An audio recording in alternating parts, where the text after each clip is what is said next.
Salut! Nouveau séjour dans notre enfance, aujourd'hui je te parle des Razmoket. En version originale, la série s'appelle Rugrats, littéralement les rats de tapis. Il s'agit d'une série d'animation américaine composée de 173 épisodes pour un total de 9 saisons. Les Razmoket sont des bébés de 3 mois à 3 ans qui vivent des aventures complètement farfelues dès lors que leurs parents ont le dos tourné. Ils s'échappent alors de leur parc, manigancent tout un tas de bêtises et s'imaginent un monde fantaisiste. La série est créée par le couple Arlen Klaksky et Gabor Ksupo en 1989. Ces deux-là travaillent alors sur l'animation de la série Les Simpsons et c'est avec un compère, Paul Germain, qu'ils vont mettre en scène les Razmoket. L'idée du pilote est de rendre les bébés étranges plutôt que mignons, et c'est pour le moins réussi, car Casse-Bonbon, la Binocle ou encore Couette-Couette ne sont pas vraiment les enfants que tout le monde rêverait d'avoir. D'ailleurs, sachez que les surnoms sont une des spécificités du doublage français, et oui, ils ne sont pas présents dans la version originale du dessin animé. Concernant Angelica, elle sera un vrai sujet de conflit au sein des scénaristes, et beaucoup quitteront le bateau au bout des 65 épisodes proposés sur Nickelodeon. Le personnage sera réécrit et assagi à partir de 1996. Les Razmoket fait partie de ces dessins animés qui ont une évolution. Contrairement à la série famille des Simpsons qui ne vieillit jamais,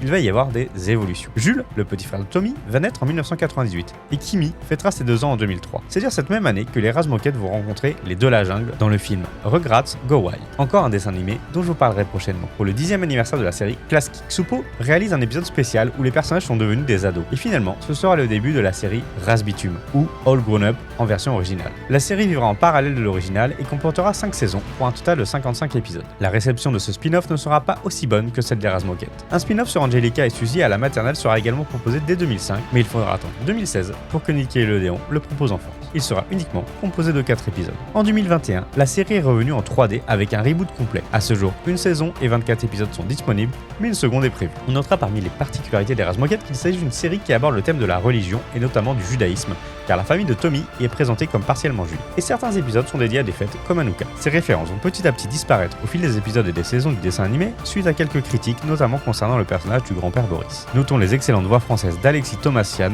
Adrien Antoine, Dolly Vanden ou encore Sylvie Jacob. Nos amis les Razmoket feront l'objet de beaucoup de jeux vidéo, de jouets, mais également d'une comédie musicale, ce qui n'est pas banal. Voilà, j'espère avoir éveillé en toi quelques souvenirs si tu es de la génération 90-2000, et si tu ne l'es pas, n'hésite pas à me mettre en commentaire les dessins animés qui ont bercé ton enfance afin que j'en fasse une vidéo. Et bien sûr, abonne-toi pour plein d'autres vidéos. Et si tu as Twitch, n'hésite pas à me suivre, le lien est dans ma bio. Bref, moi je te dis à très bientôt pour une nouvelle vidéo.